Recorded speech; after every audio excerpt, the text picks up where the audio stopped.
ചെയ്യാൻ പോകുന്നത് ഒരു സിമ്പിൾ സ്ക്വാഷ് അല്ലെങ്കിൽ സിറപ്പ് റെസിപ്പിയാണ്. ആർട്ടിഫിഷ്യൽ കളറോ ഫ്ലേവറോ പ്രിസർവേറ്റീവ്സോ ഒന്നും ഇല്ലാതെ നല്ല ഹെൽത്തി ആയിട്ട് തയ്യാറാക്കാം.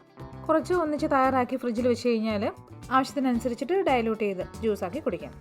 സ്ട്രോബെറീസ് ഒക്കെ പെട്ടെന്ന് ചീത്തയാവുന്ന ഒന്നായതുകൊണ്ട് അത് പ്രിസർവ് ചെയ്യാനുള്ളൊരു മാർഗം കൂടിയാണത്. സ്ട്രോബെറീസ് കിട്ടാനില്ലാത്തവർക്കായിട്ട് മറ്റു ഫ്രൂട്ട്സിൻ്റെ സ്ക്വാഷ് റെസിപ്പീസ് ഞാൻ പിന്നീട് ഷെയർ ചെയ്യാം. ഇപ്പം നമുക്ക് സ്ട്രോബെറി സ്ക്വാഷ് അല്ലെങ്കിൽ സിറപ്പ് എങ്ങനെയാണ് തയ്യാറാക്കുന്നതെന്ന് നോക്കാം. ഞാനിവിടെ 3/4 കിലോ സ്ട്രോബെറിയാണ് ഈ സിറപ്പ് തയ്യാറാക്കാനായിട്ട് എടുത്തിരിക്കുന്നത്. അപ്പോൾ ഇത് നല്ലപോലെ കഴുകി വൃത്തിയാക്കി അരിഞ്ഞെടുക്കുക. എന്നിട്ട് ഒരു വലിയ പാത്രത്തിലേക്ക്, അതായത് 2 ലിറ്ററിന് മേലെ ഉൾക്കൊള്ളുന്ന പാത്രമായിരിക്കണം, അതിലേക്ക് ഈ അരിഞ്ഞു വെച്ചിരിക്കുന്ന സ്ട്രോബെറി ഇട്ട് നമ്മൾ വേവിക്കാൻ പോവുകയാണ്. ഇത് അരിഞ്ഞു വരുമ്പോൾ ഏകദേശം 4 കപ്പോളം ഉണ്ട്. അപ്പോൾ ഈ 4 കപ്പ് സ്ട്രോബെറിയിലേക്ക് 4 കപ്പോളം തന്നെ വെള്ളവും ചേർക്കുകയാണ്. ഇതിനി തിളപ്പിക്കണം. ആദ്യം ഇത് തീ കൂട്ടി വെച്ച് തിളപ്പിച്ചിട്ട് തിളച്ച് കഴിയുമ്പോൾ തീ കുറച്ച് വെച്ച് കുറച്ച് നേരം കൂടെ ആ ചെറിയ തീയിൽ തിളപ്പിക്കണം. അതായത് ഈ സ്ട്രോബെറി എന്നുള്ള സത്തൊക്കെ നല്ലപോലെ ഈ വെള്ളത്തിലേക്ക് ഇറങ്ങണം. തിളയ്ക്കുമ്പം ഇതുപോലെ മേലെ പത പൊങ്ങി വരും. അങ്ങനെ വരുന്ന പത ഇങ്ങനെ മാറ്റി കൊടുത്തുകൊണ്ടേ ഇരിക്കണം. ഈ സിറപ്പ് നല്ല ക്ലിയർ ആയിട്ട് കിട്ടാനാണ് നമ്മളത് മാറ്റുന്നത്. ഇതിപ്പോൾ ഞാൻ മീഡിയം ലോ ഫ്ലെയിമിലാണ് വെച്ചേക്കുന്നത്. പതയെല്ലാം നമ്മൾ റിമൂവ് ചെയ്തു. കുറച്ച് നേരം ഇങ്ങനെ സിമ്മറിലിട്ടപ്പോൾ ഇതുകൊണ്ട് സ്ട്രോബെറിയുടെ കളർ മൊത്തം മാറി. അത് മുഴുവൻ വെള്ളത്തിലേക്ക് ഇറങ്ങി വെള്ളം നല്ല റെഡ് കളറായി. ഇപ്പോൾ ഇനി നമുക്ക് തീ ഓഫ് ചെയ്യാം. എന്നിട്ട് ഈ കഷ്ണങ്ങളൊക്കെ അരിച്ച് മാറ്റിയിട്ട് വേണം ബാക്കി ചെയ്യാൻ. ഇതിപ്പോൾ സ്ക്വാഷിനായതുകൊണ്ടാണ് നമ്മൾ ക്ലിയർ സിറപ്പായിട്ട് എടുക്കുന്നത്.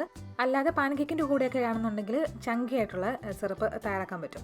അതിൻ്റെ വീഡിയോ നമ്മൾ മുന്നേ ചെയ്തതാണ്. അതിൻ്റെ ലിങ്ക് ഡിസ്ക്രിപ്ഷനിൽ കൊടുത്തേക്കാം. സ്ട്രോബെറി ജാം റെസിപ്പിയിൽ ഞാനത് പറയുന്നുണ്ട്. ഇതിപ്പോൾ അരിക്കുമ്പോൾ നമ്മളിത് പിഴിയുന്നില്ല.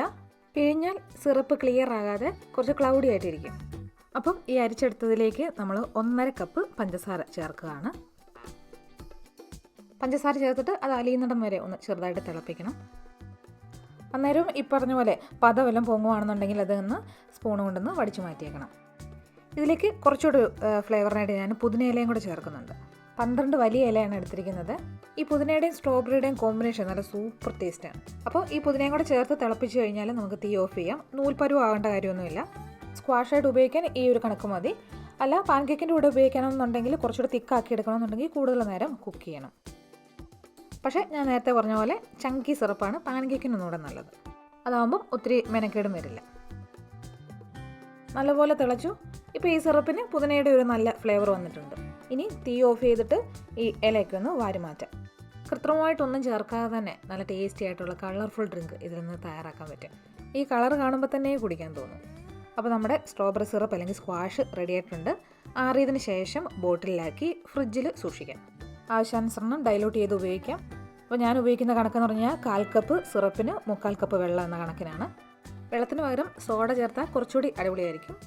അല്പം നാരങ്ങ നീരും കൂടെ മിക്സ് ചെയ്ത് കഴിഞ്ഞാൽ സ്ട്രോബെറി ലൈമും ആയി. അപ്പോൾ ഇന്നത്തെ വീഡിയോ നിങ്ങൾക്ക് എല്ലാവർക്കും ഇഷ്ടമായെന്ന് വിചാരിക്കുന്നു. ഇഷ്ടമായാൽ വീഡിയോ ലൈക്ക് ചെയ്യാനും നിങ്ങളുടെ അഭിപ്രായം കമൻറ്റിലൂടെ അറിയിക്കാനും മറക്കല്ലേ. ഇതുവരെയും സബ്സ്ക്രൈബ് ചെയ്തിട്ടില്ല എങ്കിൽ സബ്സ്ക്രൈബ് ചെയ്യാനും മറക്കല്ലേ. താങ്ക്